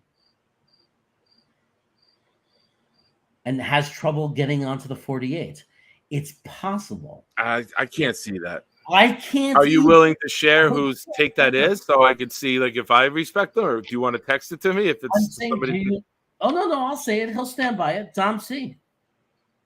And Buffalo's not laughing at him. Buffalo too is saying it's like a real discussion. Like and Dylan from Jets United, whatever. I'm forgetting now. They're having serious conversations about it. They're seriously saying he might not trust. And here's why. I know it's crazy, dude. I don't want that to be true. But it's like we have to name 5 players that are not going to dress. I mean, we could do it. I think that they're naming the wrong guy that's not going to dress because they're saying Who you got? I agree that Max Mitchell might not dress because he's Agreed. not ready anyway. They're not naming the other backup, Schweitzer. Schweitzer. I think he won't dress. But if, let's say he I'm does, the opposite. I think it's a possibility Tittman doesn't. it's possible. If they're not going to use him, then they're not going to use him. And that's what their thinking might be. But I'm imagining that Brownlee's not going to dress. Because you're not going to dress 7 receivers. You can't. Agreed. Right? Agreed. So then you got what's his face? One of the linebackers, either Chaz Surratt or Sherrod, I agree with, or the new Barnes. Right, or Barnes. Okay, that's 2 that's not going to dress. I think you could see Right. Barnes because Sherrod on the depth chart that they released today is the backup to Mosley and one of the other spots. Okay, so we got 3 so far. We got Max Mitchell, we got, let's say, Barnes or Surratt. I don't care which one it is, and then we got Izzy. the wide receiver. Oh, Izzy. Okay, Izzy's 4. Then we I'll got go Brownlee. I'll go Izzy. Okay, now Irv Charles they love on special teams. Yeah, I think he dresses. I think he dresses for that factor. And on the depth chart, he's number 2 behind Lazard on the depth chart for that receiver spot. Okay, and Xavier is a punt returner. Yeah, I think Isn't he he? dresses. Right. Him and Hardman. And the depth chart said or Hardman or Gibson, which was interesting for both kicks and punts. I guess they'll go with the hot hand, so to say, that day. Right. So we need a 5th guy still. Okay, I think it's Pittman. I think with Schweitzer being center guard. I like that better than McDonald not dressing. Like that when he said, I think you brought in McDonald, though. dress, I think you brought in McDonald for his speed to go. When you got JJ and McDonald and Huff going after Josh Allen, I don't know how you couldn't dress him. Believe me, my response to them was, I cannot imagine a scenario. Like I can't call them crazy because I understand the point that they're making. I said, because then they were talking about Michael Clemens. I was like, well, you can't. Michael Clemens is special teams. He's an important part of our special teams. He's really good. And Wait. Tigo, you're saying Huff? Now, if it's Huff, that's the crazy. No one thinks it's Huff because Huff gets to the quarterback better than anybody percentage-wise. Huff's defense. Huff turned the defense around last year. We sucked. We weren't getting pressure on the quarterback until Huff played. If Huff is healthy, Huff is not getting benched. I don't even think that's a factor. He got to Josh Allen and hit Josh Allen's elbow last year. He got around that edge with ease. He was our best pass rusher last year. Unarguably. Who was better than him? Wait. In Tigo's defense, he does have a newborn. He may be sleep deprived. But no, seriousness, I cannot see Huff. There's no way that you would activate a rookie, Will McDonald. I love McDonald, and I love him over Huff. We were garbage until Huff came out. Our defense turned around the whole season, not just when Quinnen Williams yelled at the coach. It turned around in conjunction with, first of all, we committed to going with just 4, but it also was when Huff started playing, and we saw the difference. Yeah. You saw the difference. Fastest get off in the NFL. Fastest get off in the NFL. And I think the first or second highest hurry rate. That's how you beat Josh Allen. You can't take away Huff. Yeah. You cannot take away Huff. And yes, I understand. It's very easy to say, well, he's the one that sat out last year, but it was the biggest mistake. Yes. Can you imagine telling Buffalo Jet fans?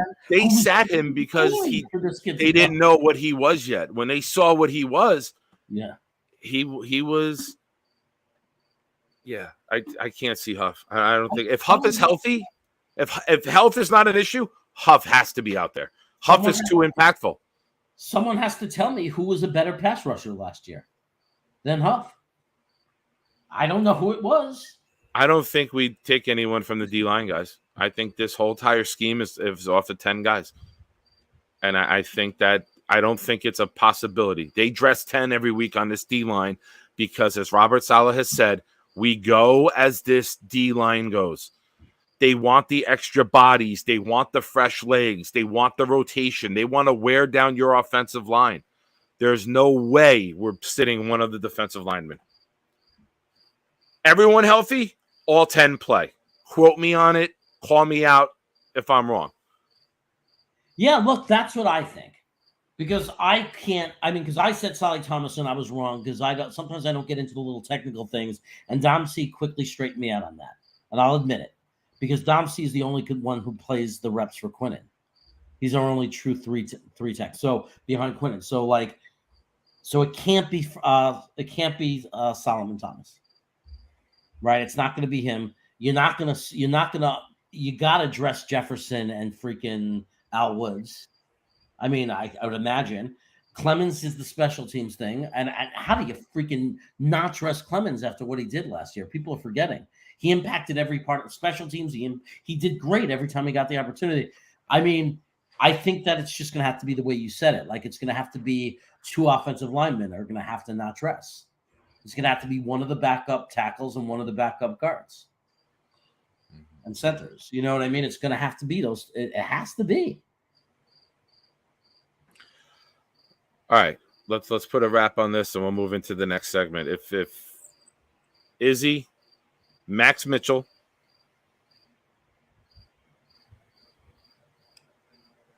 Sherratt or Barnes, that's 3. We only got 4 corners this week. Brownlee's 4, and then Schweitzer or Tippmann. I think you'll see Tippmann this week. Okay, it's week 1. Everyone's healthy. You got Billy Turner and you got Schweitzer. I think that maybe they roll the dice and just. I know it's rare. Yeah, Dom, we're discussing it. That you said McDonald. I don't think there's any way against Josh Allen you take a guy who can get to the quarterback and chase this quarterback down and bench him. Robert Saleh has said time and time again, this team goes as the D-line goes. I don't think they dress 9. I'd be shocked, Dom. I know, but Dom is right about one thing. What's that? There's no way it would be McDonald's over Huff. Like if it was a defensive lineman, it would be McDonald's. If it was, I'm not saying it will be. I'm saying they might just dress 10. But if they had to pick one, it would not be Bryce Huff. Our entire defense was a different defense with Bryce Huff. He's our best pure pass rusher right now. Yeah, I don't see. Until somebody else takes that, Jermaine Johnson might prove it wrong. Until someone does it, to me, I watched the games last year. Nobody got to the quarterback or created more pressure than Bryce Huff for our football team from game 6 to game 17. Yeah. Nobody. Or Quinnen Williams, I guess, if you want to. I'll give the obvious answer. Charles. I know he's nice on special teams, but I don't see them with everyone healthy. Go 5 wide receivers this week. That'll be my prediction. I'll go Charles, Brownlee, Max Mitchell, Izzy. Yeah. And then Barnes or Sherratt, one of the linebackers. And by the way, we don't know that Lawson's going to play. Yeah, if Lawson doesn't play, then there's your answer. But I'm going with everyone healthy. That's an injury. All right, here we go. New segment. It's time for the crystal ball. Let's look ahead. And we're not looking at your dome. We're not looking at your head. This segment of the show, we now predict what we think may happen in the week ahead with the Jets. Jeremy, I defer to you. Mr. Chaos, bring the chaos. You. Give us your thoughts on the game, and then give us your prediction, and give us who you think the star of the team will be. The only things I could see hurting us, like the 2 major things I could see hurting us in this game, right? We talked about before in the turnover segment, but just to review, in a close game or anytime you have 2 good teams, turnovers is always there. It's the obvious, but you got to say it. So obviously that's a concern every game. I'm going to be nervous every game because turnovers is just this thing, the way the ball bounces, right? So that's always a worry in any game, that the ball could bounce this against us. I think the second thing I'd worry about is, and I'm not particularly worried about it, but if I had to be worried, like what are you most nervous about, would be the big stage for some of our young players. That the Bills are more seasoned overall, as far as, I'm not talking about, like, I know we have Rodgers, I know we have guys who have been there, but we also have guys where we're relying on that haven't. They haven't really been there. And when we were playing for the playoffs last year, we lost. And I'm not saying they played poorly, but it doesn't matter. We lost. They haven't learned, I don't think that's going to be a problem, but I can't argue with the fact that they haven't went out and felt like what it was like to win huge games on a big stage. So, I mean, it wasn't just the quarterback situation. We really crapped out against Seattle. I mean, we played horribly as a team. So, not the defense, though, but that would be a concern of mine. Are the big lights going to affect us not being in sync? It's just, the quicksand thing from the movie Replacements. With that aside, I don't think those are good things are going to happen. I don't. What I think is going to happen is I think our defense is going to freaking make a statement. I think our defense is going to tell the NFL we're not kidding around. I think this is going to be a dominating defense. I think we are going to create havoc, and it's going to look kind of like the 49ers have been for the past 4 years, and when they're good. That's what I believe we're going to look like, and I think that people should get ready and enjoy it. It's going to be a lot of fun. I think that Aaron Rodgers is going to be a much better Aaron Rodgers than he was last year. I think he's healthier. I think he's he's happier. He's motivated. He's having fun. He's feeling good. I think that we're going to see, I don't know if we're going to see MVP Aaron Rodgers, but I don't care, because we don't need MVP Aaron Rodgers. We don't need it. Even last year's Aaron Rodgers would make our team dangerous. But I think he's going to be better than that, and that's enough. I think our running back situation, I think our healthy offensive line, I'm imagining a game where we control the ball, we run really well, we're very efficient with the pass in the Aaron Rodgers way. Garrett Wilson's going to be a phenomenal, unstoppable freaking force, and we're going to win the game 31-10. I like it.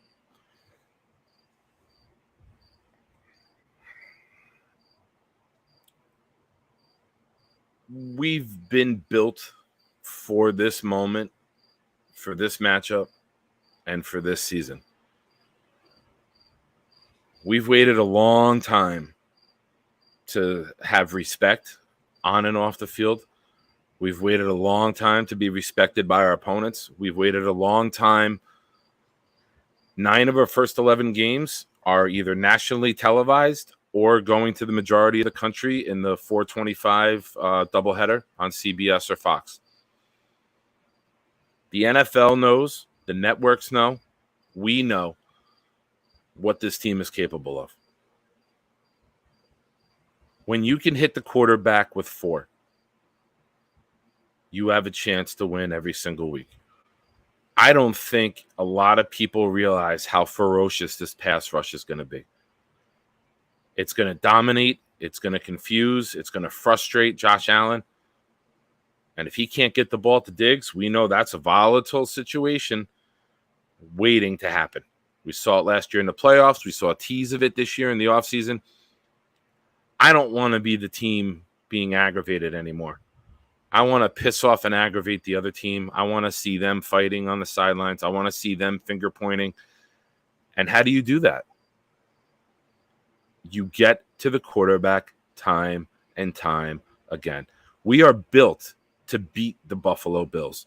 This pass rush is built to dominate a game. You want to talk offensively? Healthy offensive line. Garrett Wilson, superstar. I got him going 10 for 150. I got him putting the whole league on notice. He deserves to be talked about with the top receivers in the league from day one this season. I expect both Cook and Hall to have between 60, 70 yards rushing. I think we're going to rush for 150 or more. I think you're going to see an efficient offense. I think you're going to see long, sustained drives. I think you're going to see the Jets play with a lead. And we saw last year what Huff did getting to Allen when they had to throw. He injured his elbow getting to him, lightning quick. I think Jermaine Johnson and Quinnen Williams, star on the defense. And I'm going to give a star on offense to Vera Tucker and Becton. Because if we're running for 140 or more, we're going to do a lot of stretch rights. We're going to do a lot of powers, ISOs, right up between those guys. We know what Aaron Rodgers is. We know what Aaron Rodgers can do for an NFL team. It's time for everybody else to raise their game and get up to that level. And I think the New York Jets step up. And in a day where the legacy uniforms return, Aaron Rodgers debuts, Monday night, 9/11 in New York, home opener. And my fat fucking ass is walking into that stadium after not being able to walk for the last couple months. I think it's going to be bedlam. I don't think the NFL, the Buffalo Bills, or even Jets fans who have been longtime fans know what they're in store for with the energy this crowd is going to have. We've waited for this.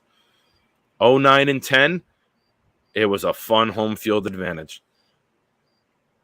It's going to pale in comparison to this season.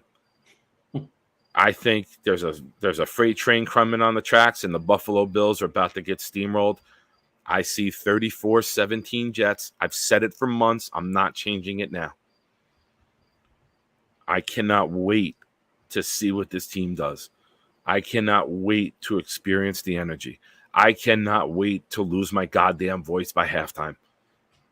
If you're going to the game, I'll be there in the lot. Come see me. K5. I'm in the back corner of the Giants practice facility where the fence bends in that back corner closest to their building. I'm right there. We're up on the curb in the back corner. I would love to meet you guys. I know Tigo's coming. Dom. Knobcraft will be there. Which game is that? Monday. Oh. I think Dom. I'm pretty Knobcraft's sure. going to the other? Knobcraft's going to the other. Yeah, Knob's coming up. He's going to be an LBI. I think he gets up here. Oh, my God. The draft started. Oh, shit. Knob didn't remind me. Oh, shit. When did your Oh, draft my start? God. When did it start? I'm not mad. I got auto-picked at the end with Patrick Mahomes and Garrett Wilson. I would have picked both of them anyway with the 14th and 15th pick. I was in an all Jets draft and somebody picked because it was all Jets fans. It was Jets Lounge, and Garrett Wilson went on the 6th pick. And I don't even think that's crazy. Why? He might be the number 1 wide receiver in the NFL this year. It's very possible. Very possible. Bob, you never reminded me. You got Patrick Mahomes and Garrett Wilson. That's awesome. And then I got Dalvin Cook too. Garrett Wilson, Amari Cooper, Keenan Allen, Tyler Lockett, and Dalvin Cook. Turn off auto pick. Damn it. So when did the draft start? 9:32. Oh my God.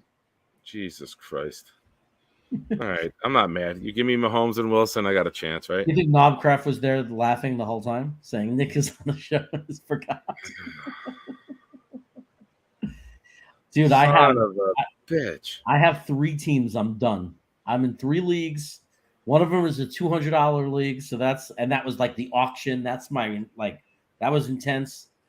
I got my $100 league, and then I got my fraternity brother $20 league, which is important because they're my fraternity brothers and we talk shit to each other. So, I got to win that one.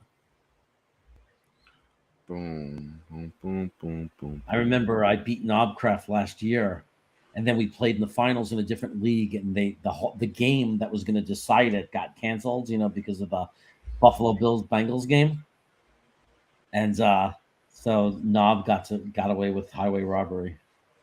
I love that producer JR. I came up with the idea for taking a knee, which is like the wind down of the show, the last couple minutes, and he put the Tim Tebow taking a knee as the image there. That's pretty good. Shout out to producer JR for. I think it's funny that he had Brownlee underneath me the whole day catching a pass or something. Like I was like, really, Brownlee? That's cool. I like the kid. He's a great kid. Yeah. So I'm gonna do a show. When? I'm thinking they have practice tomorrow. I have therapy tomorrow at 2. So maybe before or after. I'm good for either one. But I want to pop on. Just for all you guys in the chat, I know we got a big crowd. If you would, go over to Proud New York Jets fans. Subscribe to my channel as well. Wednesday nights, Jeremy and I host a new Pride and Chaos show here together. Oh, wait, we can't play I think JR was playing the video from something else. I don't know if he uploaded it. No, we don't have our video to play on the way out. Why did he take it off to begin with? I had it in here. And then he did, and he had he added our audio at the end, and he wasn't able to upload it because we were in the stream, so he was able to play it from his computer and just share it. Oh, tell him to put it back because it plays cleaner. He will. As soon as we're done, he can add it. Okay. But I don't think we could add it while we were on. It plays cleaner, too. When it's second promo. Video. It's like much cleaner when it's done from the promo. But that's okay. I'll leave them with the promo. So, yeah. So, look, everybody. I want to thank you all for being here tonight. It was a lot of fun. Like Nick said, make sure you subscribe to Proud New York Jets fans. He's going to be on tomorrow. Sometimes I jump on with him and we talk about the press conference and things like that. You guys know the deal. And I'm going to be back on Sunday for a show at about 9 p.m. So look for that. And also, I think we're up to episode 7 of me rating the Jets multiple rooms. I've been releasing a video every single day, so make sure you check and look for that. That'll come out tomorrow morning sometime. And I want to thank everybody in the chat for being here. Oh, thank you, Billy. Yeah. Oh, what did he say? What did he do? You subbed. Oh, nice. It's about time, Billy. Nah, just giving you a hard time. Better late than never, bro. Better late than never. But anyway, great show. It's going to be a fun season, right? Like we said earlier, everybody wants their Jet content. It's going to be, Harlan, I know you're subscribed. You're awesome. Mess. Everybody else. Modine just showed up, guys, in the chat. We hope you like the new format. Give us some feedback, comment in the on the stream on Jeremy's channel. Let us know the segments that you like, the segments you think we need to improve on. Give us feedback. We do this show for you guys. We don't like one another. We do this just to talk to you guys, and we just kind of this is why we don't look at one another. We look this way. We don't even want to make eye contact. So guys, thank you, everybody. Thank you, Nick, even though I hate your guts. Take care, everybody. Absolutely. Let's go! We need JJ! We want JJ! We want JJ! We want JJ! Let's go!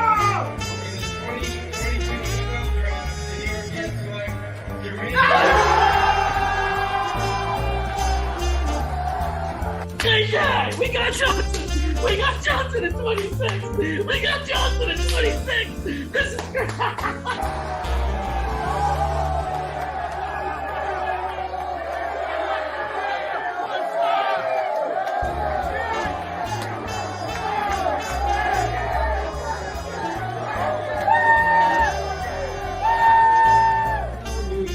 It is Matt, it is Richie. We are hanging out with the Jets Lounge guys. Richie, my man, how's it going? Matt, this is sick. We're at the Jets Lounge event in Farmingdale. The main event is what it's called. We got the entire Rutgers family over there. Jets!